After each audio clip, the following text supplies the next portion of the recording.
TV proudly presents the premier outdoor show in northeastern and central Pennsylvania. Pennsylvania Outdoor Life, your window to the great outdoors.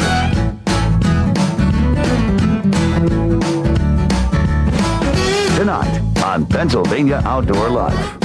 We'll get you suited up with all the right gear before you hit the trail, and we'll break through the white stuff with a local group of students as they hit the trail to the great outdoors. Let's blaze a trail. Pennsylvania Outdoor Life starts right now. Good evening, everyone, and welcome to Pennsylvania Outdoor Life. I'm Don Jacobs, and I have to tell you, I'm totally blown away by the weather we've had lately. As we make our way over to Ken Hunter, you can see it's so warm outside and so warm in this cabin. We don't even have the fireplace on. Then what am I doing holding these snowshoes? I don't know, but I have to say, Mother Nature has a strange way of taking away the snow and before the beginning of April, dumping it on us again. So there's always a chance of snow yet, Jake, isn't there? it could happen again. In fact, in the mountains, there's still some snow, so it's not all that unusual to be holding these still in March. We could get more of that. Now listen, I had a chance to do a little snowshoeing over to Northeast Sports in Honesdale, and Paul and Dan are going to give us some instruction on how to dress for this and how to select the right snowshoe. Let's see what they have to say. I'm Paul Mang from Northeast Sports in Honesdale, Pennsylvania. We're an adventure shop. We cover a lot of outdoor sports, snowshoeing, cross-country skiing, kayaking, mountain biking, camping, climbing. So we like to think that we're the outdoor specialist in the area. Not only do you have the shop, but you have another arm, I guess we could say, of the business. Tell us about that. What is it? And tell us what it is. Northeast Wilderness Experience. We not only sell the toys, but we use the toys. We provide guided trips to school groups, church groups, scouts, corporate groups, summer camps in the area. 15 guides, and they all are outdoor specialists in their field, whether it be climbing or mountain biking or paddling. Danny is a wilderness first responder, so safety is our main concern when we do these trips with any kind of group. Dan Corrigan is an outdoor programmer at Northeast Sports. When snowshoeing, it's important to be dressed properly before even hitting the trail. Dan walked me through the process. First thing we're going to start with snowshoeing is our shoes or our footwear. What we suggest in the shop is something that is non-insulated. This is going to be a workout, so we're going to be burning calories, creating a lot of heat. You don't want to be sweating too much, otherwise you're going to get cold. But also you don't want to get wet feet from the snow. So what we want is something waterproof, breathable. And you want something that's generally used for hiking. It's going to give better support for the foot. It's going to protect your feet, so don't twist ankles, don't sprain any ankles or heels. Stuff that happens in regular hiking can happen in snowshoeing also. Next step is going to be our socks. Okay, this is what's going to go against our foot. Couple different weights we prefer, using merino wool. Reason being, it's not going to itch, and they're not going to shrink. It's a really nice sock. You're going to have them for a long time, but also the wool is going to pull that moisture away from your foot. So if you are out there having a workout, you're not going to sweat and keep the moisture against your foot as if you would wearing a cotton sock. We definitely prefer going with a Polar Max or some kind of polypropylene base layer against the skin. We try to avoid cotton at all times because cotton is an absorbent. So if you're out there sweating, working out, that cotton is going to hold the moisture against your skin and you're going to get cold from that. So you want something that's called a wicking layer. Polypropylene, we use Polar Max. This is going to pull the moisture away from your skin, allow it to get to the outside layers and keep the sweat off your skin, keeping you warm and comfortable in your hike. Next thing we'd go into would be a layering piece. We prefer fleece on the outside. If you're more of a naturalist, wool works also. I had mentioned polypropylene for the base layer, but a lot of people use a silk layer also if they like more of the natural fibers. But again, wool or fleece is going to allow that moisture to get to the outside of the skin, outside of the coat, and allow you to evaporate it away. But it's also going to keep you warm and comfortable. So my wool shirt would be okay? That'd be perfect for today. Okay. Yeah, definitely. With the base layer established, Dan recommends finishing off your outfit with an outer layer made of breathable, waterproof material, including pants, a jacket, gloves, and a hat. In picking your snowshoe, you want to identify how you're going to use it, what types of terrain, and for what purpose. Again, like you said, weight is very important. Reason weight is important, snowshoe is meant to give you flotation on the snow. And by doing that, the larger surface area, the more flotation. So the heavier you are, the larger the shoe has to be to give you better flotation. Lots of people get very sensitive about their weight at times, and we'd like to not expose that. So what we have here is a scale that simply tells the size of a snowshoe. Let's see. Okay. Well, that says 30-inch, so that would be about 152 pounds, correct? No, that isn't correct. A hair shy. A little shy. What size shoe do I need? That's going to be a 30-inch shoe. All right, Dan, it's time to get set up with the snowshoe here, and I'm going to put these big old clodhoppers into a snowshoe. But now tell me a little bit about that. Is there a right and a left? There is a right and left. A lot of times, if you're lucky, the snowshoe will have an R or an L on it, which makes it pretty easy. Otherwise, you're going to want to keep your buckles to the outside as a rule of thumb. That determines right and left. Right and left, exactly. Right. Yep, and what you want to do is you want to put your foot right in there, okay? You want to have the ball of your foot, okay? Just going to run it right around here, kind of in line with that front binding, okay? If you have it up too far forward, you're going to wind up catching the front part of this. If it's too far back, you're going to run out of heel room. This is a real simple binding system to use. It's called what's ratcheted binding, and it's kind of inspired from snowboard technology. What it does is to tighten it up, all you have to do is pull up on these yellow levels like this. And release this. You pull this forward, it releases the binding right out. Yep. That's a very quick and easy way to get Real simple way to do it. You're in there perfect, and once you get used to it, it's about 30 seconds you're in both your shoes and on the trail walking. Well, I want to thank Dan for helping us get all set up. You know, it's very important to know how to dress before you go out, Jake, because you can get overheated. And, of course, it's important to have the right size snowshoe for the person wearing it. You know, weight and all that sort of stuff figures into it. Have you ever done it before? I have done it in the past. I never wore this particular kind of a shoe. I have the old wooden shoes that I've worn. But we all picture on the wall of a cabin really, or something, and they look nice on the wall. But these are probably a lot more practical for use. And we are going to go back out before the day is over here, before the show's over, and we're going to put these things to use. I can't wait to see that. If you stick around, you'll get to see Ken and a whole bunch of people cutting some trails through Prompton State Park.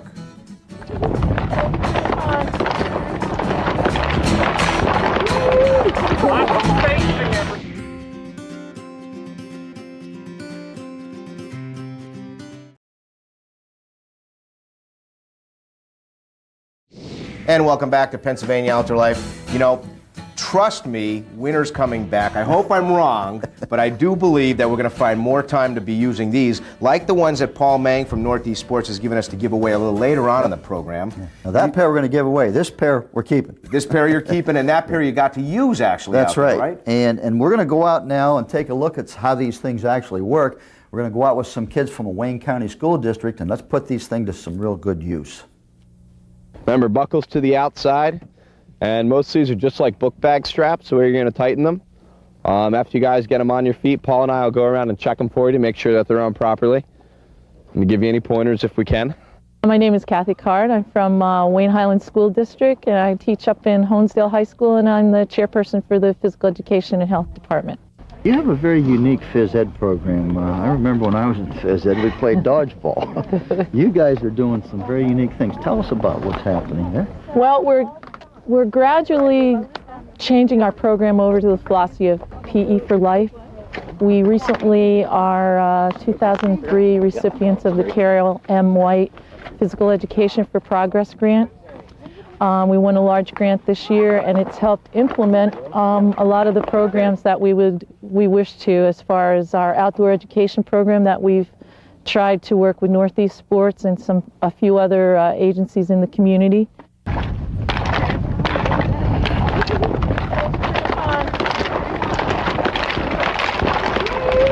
Lots of spacing, everybody.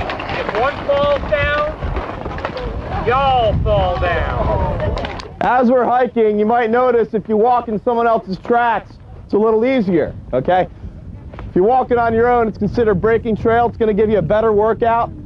Well, the primary amount of money, the major amount of money with our grant this year is going to be implementing wellness centers throughout our district. We're the second largest geographical school district in Pennsylvania, behind Jersey Shore. So we have satellite schools in Preston and Damascus, and we have 3 campuses in Honesdale, and each one of those campuses will have a fitness or wellness center. The theme behind our grant this year was Fit for Life. When you start to approach a climb, it's kind of a kick and step method.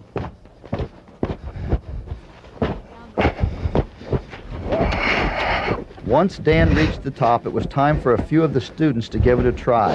Kyle would represent the men.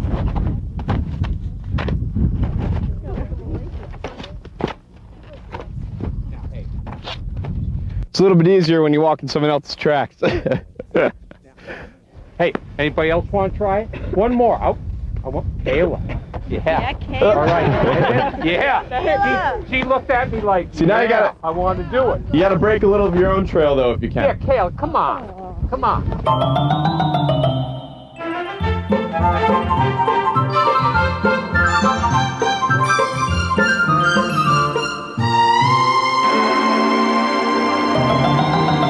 Now, hey, this could make funniest home videos. Like they say, what goes up must come down.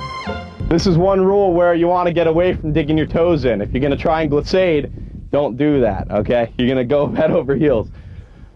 So basically, if you're gonna approach something like this, want to look at it, obviously you want to stay away from trees, gotta go through the best path possible, and just stay off the back of the heels.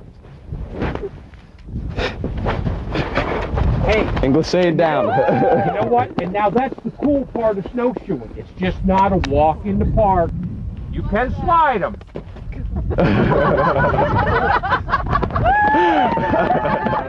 Good job.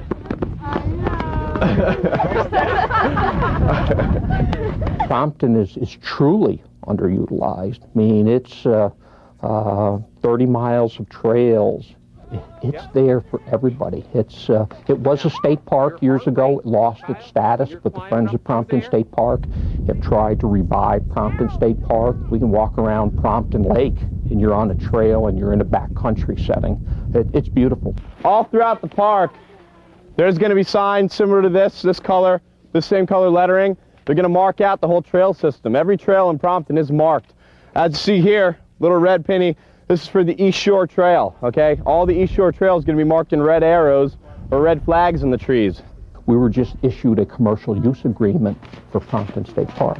So we are licensed outfitters that can go into Prompton. We are licensed outfitters on the Delaware River. And, but Prompton, geez, give it a chance, come see it.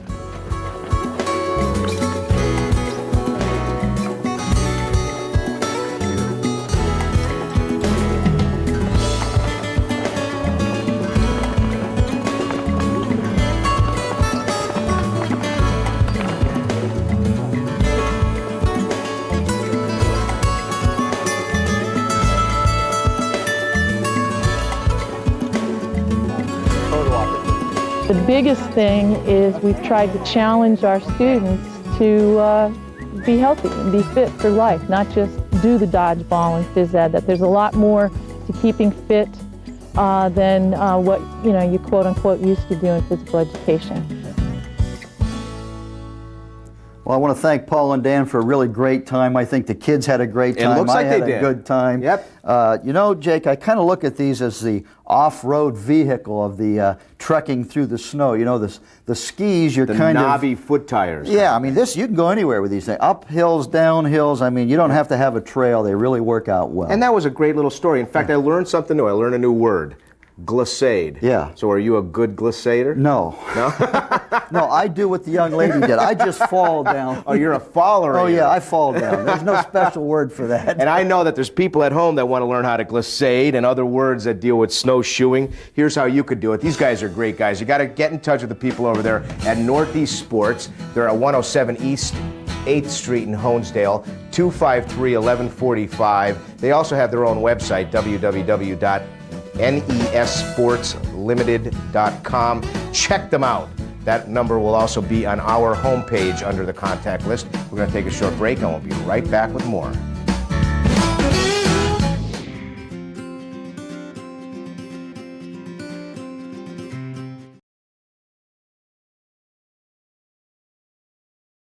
Welcome back to Pennsylvania Outdoor Life. Let's just for a moment assume that winter is over, okay? Just for a moment. And I'm pretty sure it's not going to be. Yeah. Let's assume for a moment that winter's over. We have shown you some pretty incredible new things here on Pennsylvania Outdoor Life. And I think that the most incredible was your first adventure at cross-country skiing. You mean that's still around? That is still around. And in fact, we just had to have some fun with it, and that's exactly what we're going to do. Take a look at it.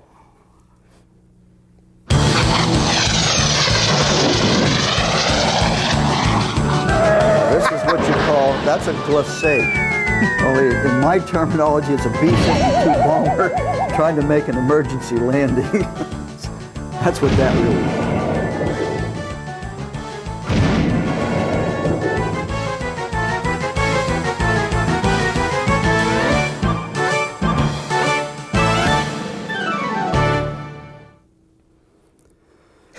Jake, that was a picture of grace. Yeah, that was real graceful. Maybe I should have been saying grace. So was that a glissade? That was a glissade. Yeah, was it really? Yeah. Actually, that was done on purpose, as I mentioned, so that I could show the proper technique for getting falling back up, which somehow was cut from the tape. And I wanted to run over and went, yeah! That's what I wanted to do. Should we check out some photos? Yeah, let's do that. We've been getting a lot of great photos in. I'm glad that wasn't one of them, but we have gotten a lot in. Let's take a look at some of those photos now. Let's begin tonight's look at people and places with a photo of 12-year-old Ryan Fair of Williamsport. Ryan shot this 8-pointer on his first day of deer hunting with his dad. He later shot a doe from the very same stand. Nice going. Our next photo comes to us from the Helena family of Bear Creek Township. Bill Helena III is seen here on the left, and Adam is on the right. These guys took their bucks while hunting with their dad and grandfather, Bill Sr. and Jr. Now take a look at this monster 8-pointer. Rich Barney of Tunkhannock scored with this trophy while hunting with his brother Tim. This rack sported a 22-inch spread and scored 140 points. Nice going, Rich. 13-year-old Jeff Godowski of Scranton bagged his first deer this year. Jeff is seen here with the doe he shot while hunting in Susquehanna County. Needless to say, his father is pretty proud. Joshua Miller of Duryea shot this trophy buck with a bow and arrow this past fall. Joshua tells us it scored with 10 points, and he was hunting in Wyoming County. Check out the smile on 13-year-old Scott Shipman of Muncie. He certainly has a reason to be happy. Take a look at the buck with the tag in its ear right next to him. Scott shot this 8-pointer while hunting with his father on his great aunt's farm. Nice going. Here's another smiling hunter. 18-year-old Jason Shutt of Montana shot his first buck this year, and what a buck it is. Jason's buck didn't show up until 4:30 in the evening on the opening day. Nice going, buddy. This photo shows us Edward Bileski of Montrose and the bear he shot while hunting in Luzerne County on state game lands. Edward, his hunting buddy and son-in-law, had to leave the bear in the woods overnight and look for help to get it out the next day.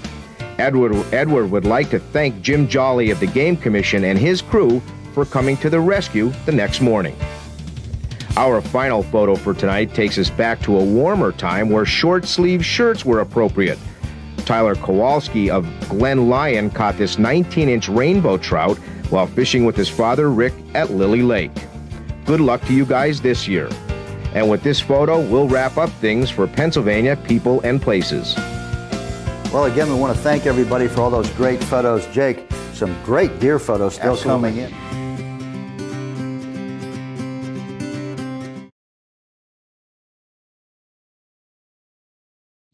We've got a couple of neat things to give away. Couple of nice things here, Jake. This is from Paul, of course. Both of these from Paul over at Northeast Sports in Honesdale. We've got this nice shirt that says, "I survived and thrived." And you did, right? And I did. I survived and thrived. And we're going to give this shirt away. Okay. And this is a great giveaway, a pair of Tubbs snowshoes. These are nice, lightweight aluminum snowshoes. They've got the ice grippers on the bottom.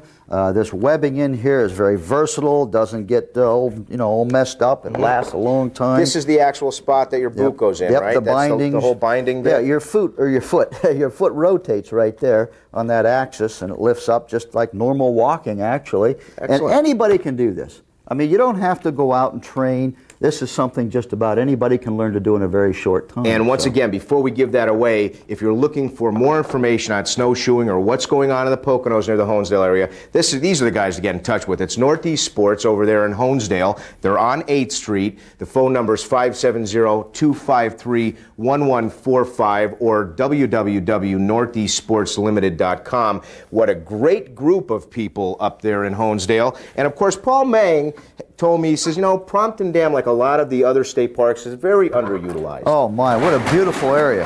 Beautiful area. And I know we have fished there for stories in the past and whatnot, and I'm looking forward to going back. Take a look at this here, and I get to read it because it's probably a hard Go ahead. name, Well, so I we'll get see. to read it. Sam Furster from Paxinus, PA. oh, that's an easy one. Furster, that is an easy one. Yeah, now we're going to be covering a lot of stories over the next couple of weeks. We're going to be out there doing some trout stocking. I know you're going to get people ready to do some trout fishing. We've got the turkey situation coming up here with the spring gobbler, so right. lots going on. A lot happening, a lot more to come. It doesn't stop. It never ends. The spring has just started. That's right. For WNEP's Pennsylvania Outdoor Life and the entire crew here, we wish you the very best in the great outdoors. So long.